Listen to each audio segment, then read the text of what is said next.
Olá pessoal, tudo bem com vocês? Dando continuidade então ao nosso propósito de leitura da Bíblia, hoje no livro de Daniel, capítulo 1 ao capítulo 3.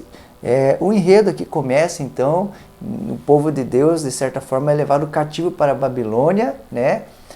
Por conta da sua desobediência ou por viver longe de Deus, né? O juízo que eles sofrem é agora ser escravo de uma nação, né, que Deus usa para corrigir ou de certa forma derramar juízo sobre o povo.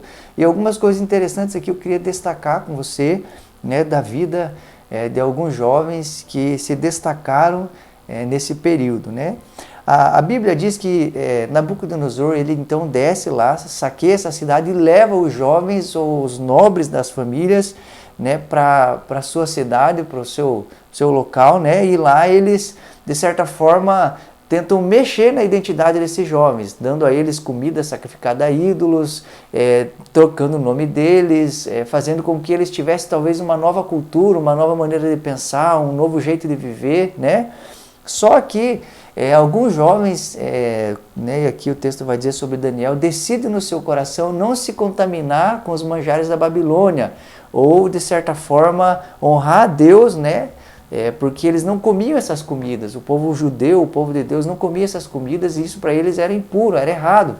E ele firma isso no coração e a Bíblia vai dizer que ele acha graça diante de Deus e Deus, de certa forma, proporciona então para que eles não comam isso e eles fazem um teste de 10 dias e nesses 10 dias eles percebem então que Daniel, Sadraque, Mesaque e Abdenego, o rosto deles era mais bonito, mais formoso do que todos os outros.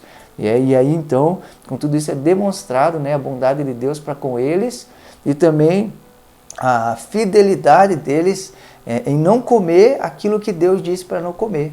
E a minha pergunta para você nesse dia se eu e você estivéssemos, né, ali, será que nós nos dobraríamos a comer as coisas que não era para comer? E talvez esteja se perguntando, talvez eu não faria isso, né? Talvez eu ficaria firme como Daniel, porque não foi só eles que foram levados, muitos outros jovens também foram levados para lá e se corromperam, comeram ou se entregaram então aos costumes desse lugar.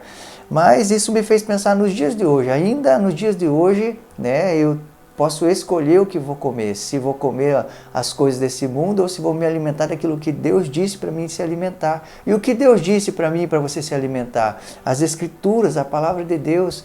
É muito comum nos dias de hoje nós trocarmos a Palavra de Deus, as Escrituras, pelos manjares da Babilônia, né? E isso é algo que precisa nos fazer pensar, porque por não estarmos numa Babilônia, né, ou escravos, achamos que não somos tentados por essas coisas. Somos tentados tanto quanto esses jovens, tanto quanto essas pessoas foram tentadas, né? E aqui a Bíblia diz que por eles permanecerem firmes, né, eles acharam graça diante de Deus e desses homens.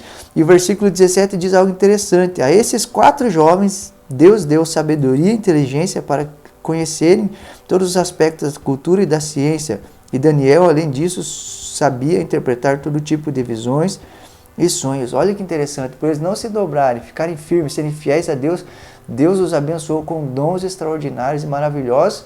E esses dons extraordinários que Deus deu a eles, em muitos momentos, livrou eles de morrerem ou perecerem ou de perderem suas vidas. No capítulo 2, começa aqui então falando sobre o sonho de Nabucodonosor. Nabucodonosor tem um sonho, esse sonho mexeu com ele. Ele então chama todos os magos, né? Aqui no versículo 2 vai dizer assim, ó, por isso o rei convocou os magos, os encantadores, os feiticeiros, os astrólogos, para que lhe dissessem o que ele havia sonhado, né? Então ele convoca essa galera e esses homens chegaram, então disseram para o rei, então rei, conta o seu sonho que nós vamos interpretar ele. Mas Nabucodonosor então diz a eles, não, vocês vão contar o sonho que eu tive e vão me dar a interpretação. Aí esses homens tentaram de certa forma, pelas beiradas, conduzir o rei a falar, mas o rei entende que eles estavam tentando ganhar tempo e manda matar todo mundo. Pensa nisso, ele manda matar os homens porque não conseguiam dizer o sonho que ele teve. E isso de certa forma cai aos ouvidos de Daniel, que vai até os seus amigos e propõe algo. Gente, né, vamos orar por essa situação, e eles vão lá e buscam a Deus em prol de tudo isso que estava acontecendo, pensando, né, em glorificar Deus e também pensando na vida desses homens que iam morrer.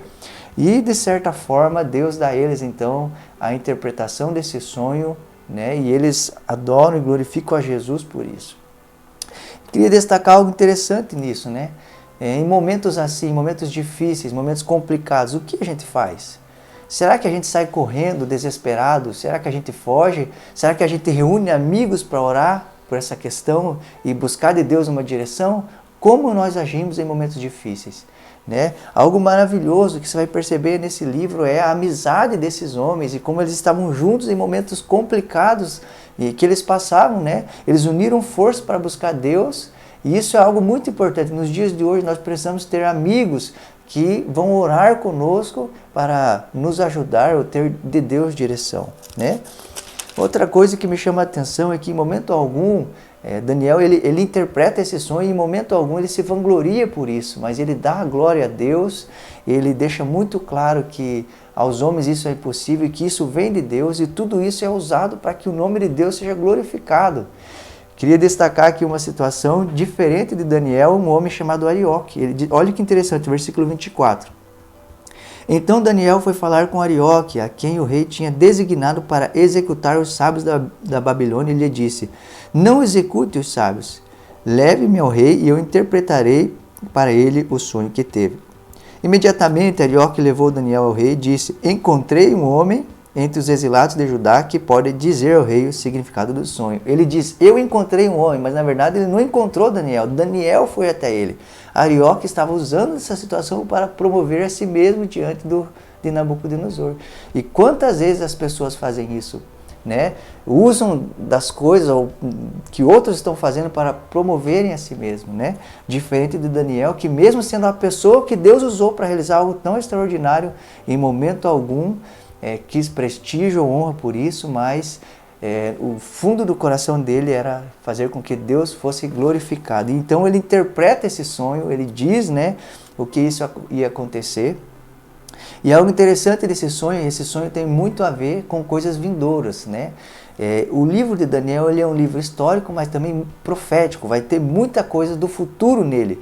E esse sonho, então, essa visão que Nabucodonosor teve, tem muito a ver com o futuro, fala então de reinos que haveriam sobre a terra, né? Versículo 43, olha que interessante. E como viste, o ferro estava misturado com barro. Isso significa que se buscarão fazer alianças políticas por meio de casamento, mas a união decorrente dessas alianças não se firmará, assim como o ferro não se mistura com barro. Na época desses reis, o Deus dos céus estabelecerá um reino que jamais será destruído e que nunca será dominado por nenhum outro povo. Destruirá todos os reinos daqueles reis e os exterminará, mas esse reino durará para sempre. Olha que interessante. Nabucodonosor teve uma visão sobre os finais dos tempos. E qual era a interpretação disso? Tinha muito a ver com o reinado do anticristo, né, que não permaneceria, e fala então de um reino que não teria fim. E qual reino é esse? O reino de Deus que será estabelecido sobre a terra. E olha que interessante, na visão aqui que ele teve, uma pedra cai e espedaça o pé então dessa imagem, ou enfim, espedaça o pé, e é uma pedra, e ele começa falando de uma pedra e vai falar aqui no versículo que mas a pedra que atingiu a estátua tornou-se uma montanha e encheu a terra toda. Começa com uma pedra e termina com uma montanha. Isso fala da progressão do reino de Deus. Essa pedra que cai e espedaça o pé é Jesus Cristo, né? E termina falando que fica grande, enorme. Tem tudo a ver com a progressão do reino de Deus. Nós precisamos compreender isso.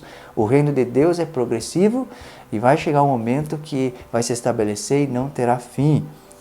Capítulo 3 aqui, então, fala uma história muito bem conhecida, que é o rei Nabucodonosor. Ele faz uma imagem e quer que, de certa forma, as pessoas se prostrem diante dela e adorem, né? E tocada a trombeta, as pessoas se prostram então diante dela, porém Sadraque, Mesaque e Abdenego não fazem isso. E aí são denunciados então e são conduzidos até Nabucodonosor, que diz e dá a eles uma segunda chance. Olha, vou dar a vocês uma segunda chance de se dobrar aqui, né? Para que não aconteça com vocês algo terrível. E eles, né, no momento que ele fala isso, eles também são muito claros com o rei: nós não vamos nos prostrar, Deus pode nos livrar, mas ainda que não nos livre, nós não vamos nos prostrar diante dessa imagem. E eles então, nesse momento o rei se ira e é aquecida então a fornalha 7 vezes mais, a tal ponto que os homens que estavam levando eles são queimados. Jogado então na fornalha, é percebido que não havia 3 homens, havia 4. Né? E o rei então manda chamar eles para fora, e eles ilesos, sem queimadura alguma, nem um fio da sua cabeça se queimou. E em tudo isso agora Deus é glorificado. Nabucodonosor reconhece então que Deus era com eles, que Deus é poderoso, e toda essa situação que podia ser problemática, que poderia gerar morte, que poderia, enfim, gerar tantas coisas, em tudo isso Deus é glorificado. E o que eu queria destacar com isso é que a fidelidade desses homens, a fidelidade de Daniel em seus momentos difíceis e de demonstrar que realmente acreditavam em Deus e viveriam por Ele, trouxe glória a Deus, Deus foi glorificado e os reis reconheceram que só Deus poderia fazer aquilo e que o Deus deles era poderoso. Que Deus te abençoe e que a sua vida possa glorificar Deus e demonstrar através do que você vive, da sua fidelidade, que Deus é grande, é único e é poderoso. Deus abençoe.